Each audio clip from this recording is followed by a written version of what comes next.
जय हिंद। प्रभात पाठशाला अर्थात सुबह की ऑनलाइन पाठशाला में योर मोस्ट वेलकम। अब तक हमने क्लास 10 की हिस्ट्री का चैप्टर सेकंड समाजवाद एवं साम्यवाद को पढ़ा है, जिसमें अभी तक हमने कार्ल मार्क्स के जीवन परिचय तक देख लिया है। उसके बाद से प्रथम अंतर्राष्ट्रीय संघ की स्थापना हुई, द्वितीय अंतर्राष्ट्रीय संघ की स्थापना हुई, इसको भी हमने देखा था।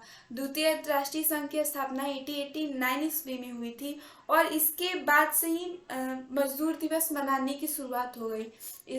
और इसमें यह निश्चित किया गया कि प्रत्येक वर्ष 1 मई को अंतर्राष्ट्रीय मजदूर दिवस के रूप में मनाया जाएगा। और ये जो मनाने की परंपरा आज तक भी चली आ रही है, क्योंकि अभी भी हम प्रत्येक वर्ष 1 मई को मजदूर दिवस के रूप में मनाते हैं। हमने ये भी पढ़ा था कि समाजवादी व्यवस्था को अपनाने वाला सबसे पहला जो देश था वो रूस था। तो वहाँ अगर उसने अपनी व्यवस्था में परिवर्तन लाए तो कुछ तो कारण रहे होंगे जिसकी वजह से रूस ने अपने पहले राजतंत्रात्मक व्यवस्था जो चलती थी उसमें परिवर्तन लाकर समाजवादी व्यवस्था को अपनाया। वही हम देखेंगे कि वो क्या क्या कारण रहे जिसकी वजह से रूस ने क्रांति करके और उसके बाद से समाजवादी व्यवस्था को अपनाया। वैसे रूस की क्रांति हुई थी 1917 ईस्वी में, और इस क्रांति को यहाँ गलती से लिख दिया गया, इसको बोल्शेविक क्रांति, रूस की क्रांति को बोल्शेविक क्रांति के नाम से भी जाना जाता है। जो 1917 से पहले रूस में जारशाही शासन था। जारशाही शासन अर्थात राजा का शासन था, राजतंत्रात्मक व्यवस्था थी। और जो रूस के शासक होते हैं उनको जार कहा जाता है। रूस के शासक को जार, जैसे हम लोग राजा कहते हैं वैसे ही अपने शासक को लोग जार कहते हैं। रूस के जो जो भी राजा होते हैं उनको जार कहा जाता है। और जब रूस पहले तो राजतंत्र व्यवस्था अच्छे शासक हुए, लेकिन उसके बाद से जो राज्य हुए उसमें अच्छे अच्छे शासक नहीं आए जो अपने राज्य के प्रति समर्पित हो, राज्य की जनता को ध्यान में रखकर कार्य को करें। इसलिए वहां पे 1917 ईस्वी में क्रांति हुई। और उस समय 1917 ईस्वी में जो रूस के शासक थे वे थे जार निकोलस द्वितीय। जार निकोलस द्वितीय 1917 ईस्वी में रूस के शासक जार निकोलस द्वितीय थे। अब हम देखेंगे कि जो रूस में क्रांति क्यों हुई, क्या क्या कारण रहे जिसके वजह से क्रांतियां हुई। तो सबसे देखते हैं रूस की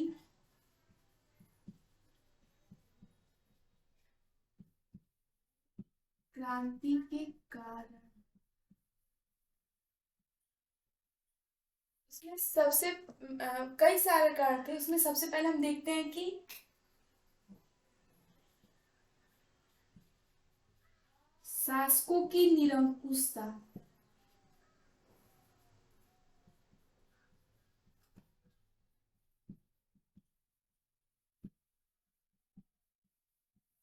हमने पहले भी देखा कि पहले तो शासक ठीक थे, वो लोग लोग के हित में कार्य किए, तभी तो उतने दिनों तक जो राजतंत्रात्मक व्यवस्था थी वो चलती रही। लेकिन बाद में जो भी शासक आए उन्होंने केंद्रीय प्रवृत्ति को अपनाया, सिर्फ अपने सुख सुविधाओं को ही ध्यान में रखते थे। इसलिए और जनता के बारे में कुछ नहीं सोचते थे।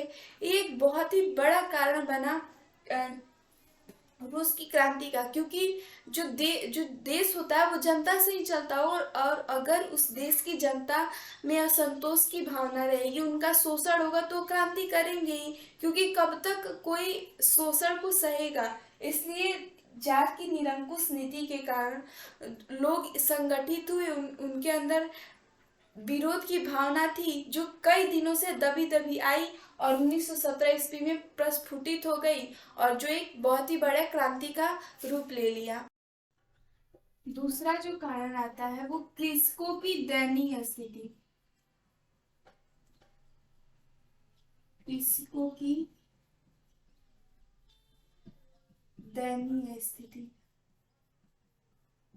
पहले जब औद्योगिकरण नहीं हुआ था उस समय जो सबसे बड़ा कोई व्यवसाय था वो था कृषि। और समाज में सबसे ज्यादा किसी वर्ग के लोग रहा करते थे तो कृषक ही रहा करते थे। और वो जो अनाज उपजाते थे वो उसमें से वो लोग या फिर तो फिर धन दे या फिर अनाज को दे, वो कर के रूप में दिया करते थे। लेकिन जो निरंकुश शासक थे वो कृषकों से एक तो उपज कम कम होती थी, या फिर जितना होता था उससे वो ज्यादा से ज्यादा उनसे कर लेते थे। और जब वो ज्यादा से ज्यादा कर देंगे तो उनकी स्थिति भी दयनीय होगी। इसलिए उनकी अधिक से अधिक कर देने के कारण उनकी स्थिति एकदम दयनीय हो गई थी। और इसके कारण रूस का जो एक बहुत बड़ा भाग, जनसंख्या का एक बहुत बड़ा भाग कृषक था, वो भी उस देश की राजतंत्रात्मक व्यवस्था से असंतुष्ट था। और जब वो असंतुष्ट रहेंगे तो उनके अंदर आक्रोश बढ़ेगा ही। और जब वो आक्रोश बढ़ेगा तो क्रांति का रूप लेगा ही। तो इसलिए इस क्रांति में उस देश का कृषक वर्ग भी शामिल हो गया, जो एक बहुत बड़े भाग में था। वैसे तो 1861 ईस्वी में जार निकोल जार अलेक्जेंडर द्वितीय जार अलेक्जेंडर द्वितीय जो उस वक्त रूस के शासक थे, तत्कालीन शासक थे, उन्होंने 1861 ईस्वी में एक नियम लाकर दास्ता कानून को समाप्त करने की कोशिश किया कि जो बंधुआ मजदूरी जैसे होती थी उसमें कृषकों को दास बना के रख लिया जाता था। तो उसको समाप्त करने के लिए इन्होंने नियम लाए, कानून लाए, लेकिन वो ज्यादा प्रभावी नहीं हुआ। और उसके प्रभावी न होने के कारण यहाँ दास्ता समाप्त करने की कोशिश की इन्होंने।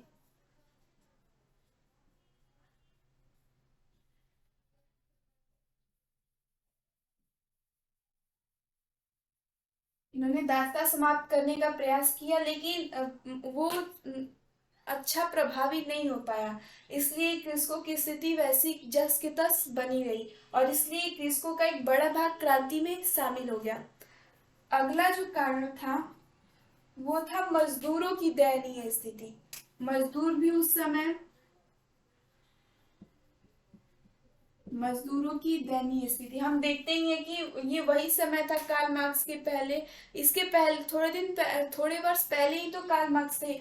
और कार्ल मार्क्स ने इतना मार्मिक दृश्य दिखाया है मजदूरों की। तो वो मजदूर जाहिर सी बात है रूस में भी होंगे। और जब रूस में होंगे तो उनकी भी स्थिति दयनीय होगी। और उस समय मजदूरों की स्थिति भी बहुत ही दयनीय थी। इसलिए रूस के साम्राज्य समाज का मजदूर वर्ग भी क्रांति में शामिल हो गया। एक अगला कारण था रूसीकरण की नीति। रूसीकरण की नीति इस नीति के अनुसार जो रूस के शासक थे जार निकोलस द्वितीय, इन्होंने यह अपनाया कि जो भी रूस में रहने वाले जितने भी लोग हैं, चाहे वो जिस धर्म को मानते हो, वहां पे तो जर्मनी के लोग भी रहते थे, वो भी धर्म मानते थे। कुछ धर्म सलाव जाति के लोग रहते थे, उनका एक अलग ही धर्म था। कैथोलिक लोग रहते थे, कुछ अल्पसंख्यक में उनका धर्म अलग था। अर्थात वहां पे कई धर्म, कई जाति को मानने वाले लोग थे। जबकि और शासक को ऐसा चाहिए था कि वो अपने धर्म को मान रहे तो छोड़ दे उनके। लेकिन उन्होंने, जो जार निकोलस द्वितीय था, उन्होंने रूसीकरण की नीति अपनाई। और उस रूसीकरण की नीति के अनुसार उन्होंने कहा कि नहीं, रूस में जो भी जनता रहेगी यहाँ पे वो रूसी धर्म को मानेगी, रूसी भाषा बोलेगी, रूस की संस्कृति को अपनाएगी। अर्थात जो लोग भी यहाँ रह रहे हैं वो पहले से चाहे जो भी धर्म मानते आ रहे हैं उससे कोई मतलब नहीं है। अब से आपको रूसी जाति का होना है, रूसी धर्म को अपनाना है, रूसी भाषा को बोलना है, रूस की संस्कृति को मानना है। और इस तरह जो धर्म विशेष के लोग थे जिसमें सभी लोग शामिल थे, सिर्फ रूसी जाति के लोग जो अलग होंगे, इससे उन्हें तो कोई नुकसान नहीं हो रहा, तो हो सकता है वो अलग हो। लेकिन बाकी अन्य जो जातियां थी उसके उनके अंदर भी अपनी धार्मिक को उनकी धार्मिकता को हीन भावना से देखने के कारण उनके अंदर भी आक्रोश की भावना आ गई। उनके अंदर भी एक हीनता की भावना आ गई वहां के रूस के शासन के विरुद्ध। इसलिए वो भी क्रांति के क्रांति करने वालों में जुट गए, क्रांतिकारी बनने की तैयारी। इस तरह रूसीकरण की नीति ने भी फ्रांस की क्रांति में अपनी एक बहुत ही अहम रोल निभाया। अगला कारण आता है औद्योगिकरण की कमी। हम देख औद्योगिकरण हमने पढ़ा है क्लास 8 में। क्लास 8 में हमें पढ़ने को मिलता है औद्योगिकरण का विकास विस्तार किस तरह हुआ। आप बताइएगा कि औद्योगिकरण की शुरुआत किस देश से हुई। और बस मैं इतना बता दे रही हूँ कि इसकी शुरुआत यूरोप महादेश से हुई थी। और जो रूस है उसका जो एक बहुत ही बड़ा भाग यूरोप में आता है और उसका थोड़ा भाग एशिया एशिया में भी आता है। और जो रूस का जो भाग एशिया में पड़ता है उसको साइबेरिया के नाम से जाना जाता है। और वहाँ पे जब यूरोप में ही औद्योगिकरण की शुरुआत हुई तो सारे देशों जो भी उस वहाँ के बड़े बड़े देश थे वहाँ पे औद्योगिकरण का शुरुआत हो गया। लेकिन रूस में औद्योगिकरण की कमी थी। वहाँ पे कुछ बहुत ही केंद्रित कुछ प्रदेश थे जहाँ पे औद्योगिकरण था, उद्योग की स्थापना हो रही थी, उद्योगों का बढ़ावा हो रहा था। लेकिन एक बहुत बड़ा क्षेत्र था जहाँ पे वो क्षेत्र उद्योग से वंचित था, औद्योगिकरण के प्रयासों से वंचित था। इसलिए वहाँ के लोग अगर धीरे धीरे काम को करते तब तो वो लोग अपनी जीविका उपार्जन नहीं कर पाते, क्योंकि अगर एक औद्योगिकरण का दौर चल रहा है तो उसमें अगर आप हाथों का उपयोग करके कुटीर उद्योग करेंगे तो उसमें आपका मुनाफा कम होगा, आपके सामान की भी बिक्री बहुत ही देरी से होगी और ऐसे में आपको अपने जीविका उपार्जन करने में बहुत ही कठिनाई होगी। यही कारण था कि औद्योगिकरण सब जगह शासक ने नहीं कराया। और जब उन्होंने नहीं कराया तो लोगों के अंदर उनके शासक का ये दायित्व होता है कि वो अपनी जनता का देख रेख करे।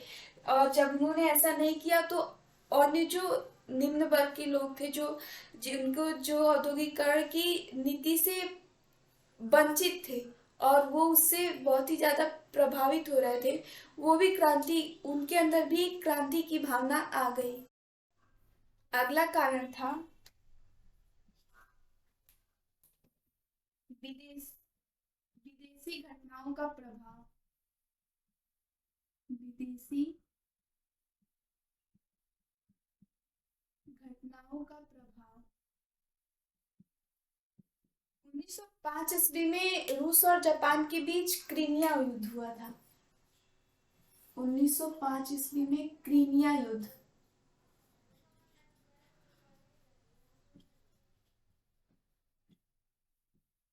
रूस तथा जापान के बीच। जापान जो एशिया का एक छोटा सा क्षेत्रफल की दृष्टि से छोटा देश है परंतु विकसित देश है, इन दोनों के बीच जब युद्ध हुआ 1905 ईस्वी में तो उसमें रूस हार गया। और एक तो उस समय वहाँ की आर्थिक स्थिति दयनीय थी, दूसरा युद्ध में वो हार गया। और जब वो हार गए, वो हार तो गए लेकिन वो हार गए हैं इस चीज को वहां की जनता से छुपा रहे थे। लेकिन ये विदेशी घटना थी, इसको छुप कोई छोटी सी बात छुप सकती है। इतना बड़ा युद्ध हुआ और उसमें उस चीज को वो लोग हार गए, ये छुपाएंगे तो ये छुपने वाली बात नहीं है। और ये जनता तक पहुंच गई।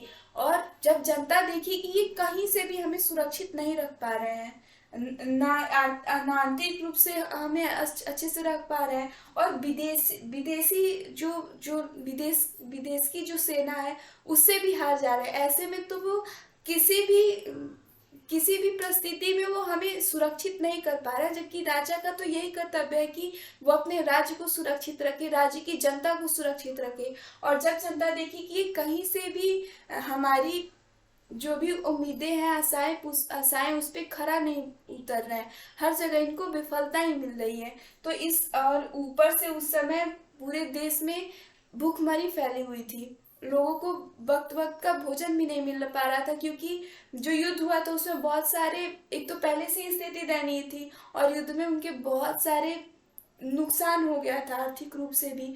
तो इस कारण 1905 ईस्वी में एक वहाँ के जो लोग थे उन्होंने क्रांति की, उस क्रांति को 1905 ईस्वी की क्रांति के नाम से जाना जाता है। यहाँ लिखते हैं पता चलेगा। 1905 ईस्वी की क्रांति। इस चीज को 1905 ईस्वी की क्रांति के नाम से जाना जाता है। और इस दौरान जो वहाँ के लोग थे, और उन लोगों में सबसे ज्यादा किसान वर्ग के लोग शामिल थे। और वो लोग रोटी दो के नारे के साथ वहाँ की एक सेंट पीटर्स नामक महल है, तो वो रोडों पर प्रदर्शन करते हुए सेंट पीटर्स में स्थित महल की ओर जाने लगे। और जब ये राजा को पता चला, तो वो राजा वो निहत्थे लोगों पर अपने एक विशेष टुकड़ी, जो सेना की विशेष टुकड़ी थी, उन्होंने गोली चलाने का आदेश दे दिया। और उस दिन लगभग हजारों किसानों की जान चली गई। और वो दिन था 22 जनवरी 1905। 22 जनवरी 1905। और ये उस वक्त दिन था रविवार। रविवार, इसीलिए इसको खूनी, ये जो घटना है उसको खूनी रविवार के नाम से जाना जाता है, क्योंकि 22 जनवरी को रविवार था और उस दिन जॉन निकोलस ने हजारों लोगों की हत्याएं करा दी, जिससे पूरा पथ, पूरा रास्ता लहूलुहान हो गया। इसीलिए इसको खूनी रविवार के नाम से जाना जाता है। और अगर इसे पुराने कैलेंडर के अकॉर्डिंग देखें, तो वो 9 जनवरी 1905 का डेट था। और इस तरह उसके बाद से भी वो लोग मर तो गए, कुछ लोग मर गए, और जो बचे थे वो फिर भी क्रांति में ही लगे हुए थे। और इस तरह वो उस क्रांति का ये परिणाम निकल के आया कि 1905 ईस्वी में रूस में एक प्रतिनिधि सभा की स्थापना की गई। प्रतिनिधि सभा, जिसका नाम था ड्यूमा। एक प्रतिनिधि सभा ड्यूमा की स्थापना की गई, जिसमें लोगों द्वारा चुन के प्रतिनिधि आएंगे और वो भागीदारी लेंगे शासन में। लेकिन जैसे ही 1906 ईस्वी में क्रांति कमजोर पड़ी, वहाँ के जो शासक थे उन्होंने प्रतिनिधि सभा की जो भी शक्तियां उन्होंने 1905 ईस्वी की क्रांति के दौरान ली थी, वो उन्होंने छीन ली। और इस तरह 1905 ईस्वी की क्रांति विफल तो हो गई, लेकिन इसके बाद और भी क्रांति की तीव्र भावना लोगों में आ गई, और भी आक्रोश लोगों में आ गया, जो हमें 1917 ईस्वी की क्रांति के दौरान देखने को मिलता है। और अगला कारण हम देखते हैं, यहाँ ऊपर लिखते हैं। अगला कारण हो गया बौद्धिक। वहाँ के जो बौद्धिक लोग थे, बौद्धिक वहाँ के अर्थात जो बुद्धिजीवी वर्ग के लोग थे, वो तो इन सारी परिस्थितियों से परिचित थे, और वो चीज अपने नए नए प्रदर्शन के द्वारा, जैसे टॉलस्टॉय हो गए, वो बहुत ही अच्छे लेखक थे। दोस्तोनोव थे, तुर्गनेव थे। तो ये जो लोग थे, ये जो लोग थे, वो अपनी कृतियों के द्वारा वहां के लोगों को प्रेरित कर रहे थे। अपनी वो कृतियों के द्वारा लोगों को प्रेरित कर रहे थे कि यहाँ की जो यहाँ की व्यवस्था है वो सही नहीं है, आप इसके प्रति अपना असंतोष जाहिर कीजिए, जिससे यहाँ की व्यवस्था ठीक हो। उसके बाद से एक प्लोनोविक थे, उन्होंने, जो पोलनेक थे, वो 1898 ईस्वी में रशियन सोशल डेमोक्रेट पार्टी की स्थापना की। और इसकी स्थापना का उद्देश्य यही था कि रूस में समाजवादी व्यवस्था को लाना है, समाजवादी व्यवस्था को वहाँ स्थापित करना है। लेकिन ये पार्टी आगे चल के कई कारणों से उनके विचार भावनाएं अलग होने से दो भागों में बट गई। रशियन सोशल डेमोक्रेटिक पार्टी, ये दो भागों में बट गई। एक थे मनसेविक और दूसरे थे बोल्शेविक। और ये जो बोल्शेविक वर्ग के लोग थे, उन्होंने ही, ये मेन सेविक थे, उन्होंने ही जो रूस की क्रांति में महत्वपूर्ण भूमिका निभाई थी। क्योंकि बोल्शेविक जो वर्ग थे, उसमें समाज के जितने भी सर्वहारा जो भी वर्ग थे, कृषक वर्ग, मजदूर वर्ग, जो भी निम्न वर्ग के लोग थे, वो बोल्शेविक में आते थे। और जो मध्यम वर्ग के लोग थे, वो मनसेविक में आते थे। तो जो मध्यम वर्ग के लोग थे, उनके पास तो सारी सुविधाएं थी, इसलिए उनको क्रांति की जरूरत नहीं थी।